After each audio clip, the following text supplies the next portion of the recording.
दोस्तों, इस एपिसोड को बनाने का पूरा क्रेडिट हमारे एक सब्सक्राइबर को जाता है जिनका नाम रॉक स्टार से है। इस एपिसोड की डिमांड हमारे इन्हीं सब्सक्राइबर ने की थी। सबसे पहले तो मैं आपको थैंक्स बोलना चाहता हूं जो आपने अपनी फेवरेट स्टोरी हमारे साथ शेयर करी। तो चलिए अब इनके बताए गए एपिसोड के बारे में हम आज विस्तार से जानते हैं। आज फियर फाइल्स में देखिए मध्य प्रदेश के सतपुड़ा जंगल की एक बहुत ही दिल दहला देने वाली कहानी जो कि बीती थी मुंबई के अंधेरी में रहने वाले पति पत्नी हितेश और उसकी वाइफ निधि के साथ। दोनों की जिंदगी बहुत ही अच्छे से चल रही थी। हितेश एडवेंचर के लिए अपने दोस्तों के साथ काफ़ी सारे पहाड़ों और जंगलों में जाता रहता है, लेकिन इस बार सतपुड़ा के जंगल में गए उसको काफ़ी टाइम हो गया, लेकिन वहाँ से कोई भी खबर नहीं पड़ी। कहा जाता है कि सतपुड़ा के उस खौफनाक जंगल के अंदर एक चुड़ैल का वास है, जिस जंगल के अंदर इंसान तो क्या जानवर भी जाना पसंद नहीं करते। तो फिर आखिर आगे क्या होगा? क्या ये लोग उस जंगल में से बाहर निकल पाएंगे या हमेशा हमेशा के लिए उसी जंगल में फंसे रह जाएंगे? ये हमको आगे वीडियो में पता चलेगा। वीडियो में एंड तक ज़रूर बने रहिएगा, देखते रहिए फियर फाइल्स, डर की सच्ची तस्वीरें। कहानी की शुरुआत में हम हितेश को देखते हैं जो उस खौफनाक जंगल के अंदर पूरी तरीके से अकेला था और किसी से डरकर भाग रहा था, और हितेश के पीछे कोई और भी था जो उसका पीछा कर रहा था। और इसके बाद फिर अपने पति का नाम पुकारकर निधि की आंख खुल जाती है। निधि को एक बहुत ही भयंकर वाला सपना आया था। निधि को कुछ अजीब सा महसूस हो रहा था। कहीं ना कहीं उसको ऐसा लग रहा था जैसे कि उसके हितेश की जान खतरे में हो। जहां बेचारा हितेश उस खौफनाक जंगल के अंदर पूरी तरीके से अकेला था, उसकी मदद करने वाला कोई भी मौजूद नहीं था। हितेश के पीछे वही चुड़ैल पड़ी थी और निधि को भी वही भयानक सपना बार बार आ रहा था। उसको लग रहा था कि हितेश की जान को जरूर कोई ना कोई खतरा है। तभी वो मां से बोलती है, ए मां, मेरे हितेश की रक्षा करना। उसके बाद तभी सुबह होती है जहां हम निधि को देखते हैं। निधि को अब इस बात पर पूरा यकीन हो चुका था कि हितेश की जान को कोई ना कोई खतरा जरूर है। इसीलिए जब कोई रास्ता नहीं बचा तो निधि ने सतपुड़ा जाने का फैसला कर लिया था। उसके बाद निधि गांव के अंदर सतपुड़ा का रास्ता पूछना शुरू कर देती है, लेकिन कोई भी व्यक्ति सतपुड़ा जंगल जाने का रास्ता बताता ही नहीं है, और बल्कि निधि से ये कहते हैं कि तुम्हें वहां पर क्यों जाना है, वह जंगल एकदम श्रापित है, वहां पर बिल्कुल भी मत जाओ। बेचारी निधि पूरी तरीके से परेशान हो जाती है क्योंकि उसको हितेश की बहुत फिक्र हो रही थी। उसके बाद फिर वहां पर एक आदमी बिठालकर निधि को पूरी बात समझाता है कि उस जंगल के अंदर एक चुड़ैल का साया है। बड़े बड़े लोग उस जंगल के अंदर आए, लेकिन आज तक कोई भी उस जंगल के अंदर से वापस नहीं आया। लेकिन तभी निधि उनसे कहती है, बाबा, मैंने तो सुना है कि उस जंगल के अंदर कोई चुड़ैल नहीं बल्कि कोई जानवर है। अरे बेटा, अगर जानवर होता तो दिखाई तो देता। वहां जाना ठीक नहीं है, मेरी बात मानो तो लौट जाओ वापस। और वैसे भी उस जंगल के अंदर इतने दिनों का अगर कोई गया है तो वो जिंदा नहीं होगा। बाबा की इतना बात बोलने के बाद निधि उनसे बोलती है, नहीं, मेरा हितेश जिंदा है और मैं जंगल जरूर जाऊंगी। चाहे कुछ भी हो जाए, निधि को उस जंगल के अंदर जरूर जाना था। दोस्तों, उसके बाद तभी बाबा अपने घर के अंदर से एक लॉकेट लेकर आते हैं और निधि को देते हुए उससे ये कहते हैं, ये लो, इसको पहन लो, ये तुम्हारी रक्षा करेगा। उसके बाद तभी उस लॉकेट को लेकर निधि वहां पर से चली जाती है, लेकिन निधि अकेले उस जंगल के अंदर बिल्कुल भी नहीं जाने वाली थी। निधि ने 2 लोगों को अपने साथ में ले लिया था जो कि इस असंभव काम में वो उनका साथ दे रहे थे। ये बहुत ही बड़ी बात थी दोस्तों। फिर दोस्तों, वह तीनों के तीनों सतपुड़ा के जंगल के लिए रवाना हो जाते हैं। इस पार से उस पार जाने के लिए एक बहुत ही बड़ा पुल बना हुआ था, जिस पुल को पार करके ही इन्हें सतपुड़ा के जंगल के अंदर जाना था। फिर तभी यह तीनों के तीनों एक एक करके उस पुल को पार करके इस पार से उस पार चले जाते हैं। लेकिन जैसे ही ये सभी के सभी लोग पुल को पार करके उस तरफ जाते हैं, तभी उस डायन को इसके बारे में खबर हो जाती है। और जैसे ही ये जंगल के रास्ते पर आ जाते हैं तो वह डायन उस पुल को पूरी तरीके से तोड़ देती है। वह पुल पूरी तरीके से टूट जाता है और तभी शक्ति बोलता है कि यह सब उसी चुड़ैल का किया धरा है। खैर उसके बाद फिर वह तीनों के तीनों लोग जंगल के बहुत ही करीब पहुंच गए थे और फिर तभी भगवान का नाम लेकर तीनों जने उस जंगल के अंदर पूरी तरीके से एंटर हो चुके थे। जंगल के अंदर जाते ही वह जंगल देखने में इतना डरावना लग रहा था दोस्तों कि मैं आपको शब्दों में बयां नहीं कर सकता। इतना घना जंगल, इसके बारे में मैं आपको आखिर क्या ही बताऊं। लेकिन इस वक्त पर निधि को अपने पति के अलावा और कुछ दिखाई नहीं दे रहा था। उसके बाद फिर जैसे ही वो लोग उस जंगल के अंदर दाखिल होते हैं, तभी से उनको ऐसा महसूस होता है जैसे कि उनके आसपास अगल बगल कोई घूम रहा हो, जिसे देखकर शक्ति काफी डर जाता है। वो लोग वहां पर क्रॉस के निशान बनाते हुए जा रहे थे, जिससे कि वह सभी के सभी लोग इस खौफनाक जंगल के अंदर भटके नहीं। वह चुड़ैल उनके आसपास ही मंडरा रही थी। खैर फिर तभी वह सभी लोग अभी आगे बढ़ते ही जा रहे थे। थोड़ा सा आगे बढ़ने के बाद उस चुड़ैल ने एक बहुत ही बड़े पेड़ को उनके सामने गिरा दिया था, जिसे देखकर तीनों के तीनों लोग काफी डर गए थे। लेकिन उन लोगों ने अभी हिम्मत नहीं हारी और आगे की तरफ बढ़ते रहे। फिर तभी थोड़ा सा आगे चलने के बाद वह सभी के सभी लोग थक गए थे और एक जगह पर तीनों के तीनों लोग एक साथ बैठ गए और बैठकर कुछ खाने लगे थे कि तभी खाते खाते पता ही नहीं चला कि उन तीनों की कब आंख लग गई। लेकिन तभी थोड़ी ही देर के बाद निधि बड़ी ही जोर से चीखती है, जहां पर उसे एक बार फिर से वही भयानक सपना आया था।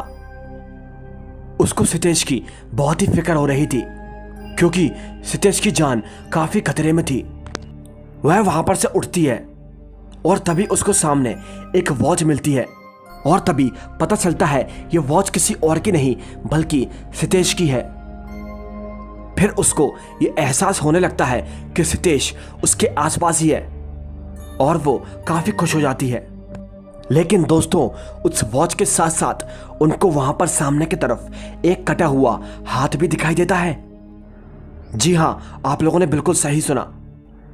जिस कटे कटाए हाथ को देखकर तीनों की बड़ी ही भयंकर वाले तरीके से रूह कांप जाती है और फिर तभी वह लोग आगे बढ़ ही रहे होते हैं। लेकिन तभी थोड़ी ही देर के बाद वह चुड़ैल शक्ति के ऊपर हमला कर देती है और शक्ति को बड़ी ही दर्दनाक तरीके से मौत देती है।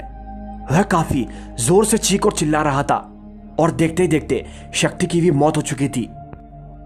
निधि को शक्ति की मौत का बहुत ही दुख था, क्योंकि वो तो बेचारा उसकी मदद करने के लिए आया था, लेकिन अब वो अपनी ही जिंदगी से हाथ धो बैठा। दोस्तों उसके बाद तभी सूरज डूब जाता है और धीरे धीरे करके रात होने लगती है। लेकिन निधि को सितेश की अभी कोई भी खबर नहीं थी। उसके बाद फिर शाम के वक्त निधि और वो लड़का दोनों ही जंगल के अंदर सो गए थे। लेकिन तभी थोड़ी ही देर के बाद उसको ऐसा महसूस होता है जैसे कि कोई उसके आसपास हो और फिर तभी देखते ही देखते थोड़ी देर के बाद वह चुड़ैल निधि के साथ आए उस लड़के को भी अपने साथ ले जाती है और वो भी बेचारा बहुत ही जोर से चीख चिल्ला रहा था। लेकिन निधि उसकी भी जान को नहीं बचा पाती और देखते ही देखते उसकी भी मृत्यु हो जाती है। अब निधि उस पूरे खौफनाक जंगल के अंदर पूरी तरीके से अकेली बचती है, जहां वो वहां से भागने लगती है। दोस्तों निधि को उन दोनों की ही मौत का बहुत ही दुख था। वो बेचारी बहुत ही परेशान हो चुकी थी, क्योंकि ना तो सितेश की कोई खबर थी और अब तो वो बेचारी उस जंगल के अंदर पूरी तरीके से अकेली बची थी। अब तो उसको भूख और प्यास भी लग रही थी, लेकिन फिर भी निधि हार नहीं मानती और सितेश को ढूंढने की पूरी कोशिश करती है। दोस्तों आप सभी लोगों के दिमाग में एक आइडिया जरूर चल रहा होगा कि जब उस चुड़ैल ने इतने सारे लोगों को मार दिया है तो फिर निधि आखिर अभी तक जिंदा क्यों है? तो ये जानने के लिए मैं आपको बता दूं, निधि के गले के अंदर वो लॉकेट है। इस वजह से वह चुड़ैल निधि का कुछ भी नहीं बिगाड़ पा रही। ऐसा नहीं है कि वो चुड़ैल निधि को नुकसान पहुंचाने की कोशिश नहीं कर रही, वह उसे भी मारने की पूरी कोशिश कर रही है। लेकिन कहीं ना कहीं वो लॉकेट निधि की रक्षा कर रहा है। उसके बाद वो थोड़ा सा आगे चलती है तो उसे सामने पानी दिखाई देता है, जिसे देखकर वह काफी खुश हो जाती है। लेकिन जब वह पानी के पास जाती है तो देखती है कि ये कोई पानी नहीं था, बल्कि ये तो एक छलावा था, जो कि इस जंगल के अंदर कुछ भी ठीक नहीं हो रहा था।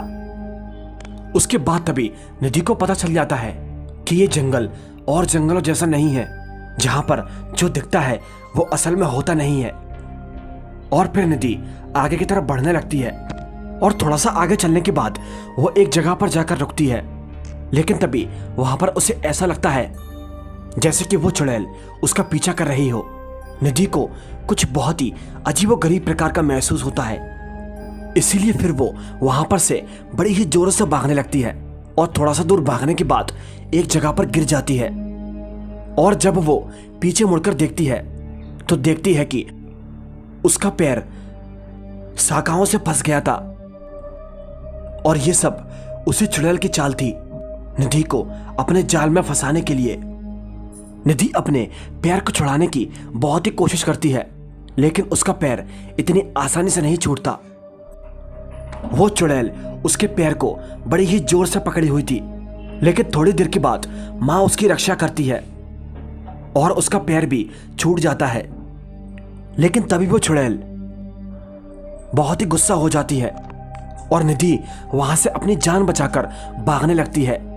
उसके बाद तभी थोड़ा सा दूर भागने के बाद उसको वही रास्ता दिखाई देता है जो रास्ता उसे सपने में दिखाई दिया करता था, जिसे देखकर वह थोड़ी सी हैरान हो जाती है। उसके बाद निधि उसी रास्ते की तरफ आगे बढ़ने लगती है। उसके बाद फिर उस रास्ते पर चलते चलते उस रास्ते के जरिए वह एक गुफा के अंदर पहुंच जाती है। और दोस्तों, गुफा के अंदर जाने के बाद फाइनली उसको उसका सितेश मिल जाता है। वो भी काफी डरा हुआ था, लेकिन दोनों एक साथ मिलकर काफी खुश हो गए थे। ऊपर वाले ने दोनों को मिला तो दिया था, लेकिन अब बात यह थी कि उस जंगल के अंदर से बाहर कैसे निकला जाए। और उसके बाद फिर निधि और सितेश दोनों ही उस जंगल के अंदर से निकलने का फैसला करते हैं। एक दूसरे से मिलकर दोनों का डर बहुत ही हल्का हो चुका था और वो मिसाल को जलाकर उस गुफा से बाहर निकल जाते हैं और उसी खौफनाक से जंगल के अंदर से बाहर निकलने का रास्ता ढूंढते हैं। लेकिन वापस उस जंगल के अंदर जाकर उस चुड़ैल के चीखने चिल्लाने की आवाजें आ रही थी और कहीं ना कहीं वो चुड़ैल उनके आसपास ही घूम रही थी। सितेश को बहुत ही डर लगता है। वो निधि से कहता भी है कि क्यों ना हमें वापस चलना चाहिए, नहीं तो वो हमें नहीं छोड़ेगी। लेकिन निधि उसे हिम्मत देकर आगे लेकर जा रही थी। उस जंगल के अंदर पूरी तरीके से अंधेरा हो चुका था और आगे जाकर सितेश को उसके दोस्तों की आवाज सुनाई दे रही थी। सितेश समझ नहीं पा रहा था कि आखिर उसके दोस्त उसको कैसे आवाज लगा सकते हैं। और तभी थोड़ा सा आगे जाने के बाद सितेश एक जगह पर जाकर फंस जाता है और निधि को आवाज लगाने लगता है। फिर तभी निधि उसकी मदद करने के लिए आती है और उसको वहां से बाहर निकालने की काफी कोशिश करती है। और जैसे तैसे करके थोड़ी देर के बाद सितेश वहां पर से बाहर निकलता है। वहां से बाहर निकलने के बाद उन दोनों को एक बहुत ही अजीब सी आवाज आती है, जो आवाज उसी चुड़ैल की थी। और तभी दोस्तों, देखते देखते फाइनली वो चुड़ैल भी उनके सामने आ जाती है, जो देखने में इतनी खौफनाक और इतनी डरावनी लग रही थी। तभी वो चुड़ैल उनको नुकसान पहुंचाने की कोशिश कर ही रही होती है, लेकिन तभी उन दोनों की आंख अचानक से लग जाती है और जब उनकी आंख खुलती है तो वह दोनों खुद को गांव में लेटा पाते हैं। किसी को कुछ नहीं मालूम कि ये दोनों सतपुड़ा के उस खौफनाक जंगल में से उस चुड़ैल के हाथों कैसे बचकर आए। इसके आगे का तो इस एपिसोड में भी नहीं बताया गया। निधि और सितेश को कुछ भी समझ नहीं आता कि आखिर उनकी जान किसने बचाई। दोस्तों, हो सकता है कि उनकी जान उस लॉकेट के वजह से बची हो जहां ऊपर वाले ने उनकी रक्षा की हो। खैर दोस्तों, जैसा भी हुआ, जो भी हुआ, बहुत ही अच्छा हुआ। दोनों की जान सही सलामत बच गई। वेल, आपको फियर फाइल्स का ये एपिसोड कैसा लगा मुझे नीचे कमेंट सेक्शन में ज़रूर बताइएगा। और दोस्तों, मैं आप लोगों से एक बात कहना चाहता हूँ। अभी मुझसे जितने भी भाइयों ने एपिसोड की डिमांड की है, मैं सभी के कमेंट्स को पढ़ता हूँ और धीरे धीरे करके आपके फेवरेट एपिसोड को भी मैं ज़रूर एक्सप्लेन करने की कोशिश करूँगा। क्योंकि दोस्तों, मेरे पास बहुत सारे मैसेज आते हैं और एकदम सभी लोगों के करना बहुत ही मुश्किल वाली बात है। इसीलिए आप थोड़ा सा पेशेंस रखें। सभी लोगों के एपिसोड्स पेंडिंग में हैं, धीरे धीरे करके सभी के आएंगे। वेल, वीडियो अच्छी लगी तो लाइक, शेयर और चैनल को ज़रूर से सब्सक्राइब कर देना, जिससे कि मुझे थोड़ी सी स्टोरी बनाने में और मोटिवेशन मिले। तो चलिए, हम मिलते हैं आपसे फियर फाइल्स की फिर एक नई कहानी में। तब तक के लिए बाय एंड सी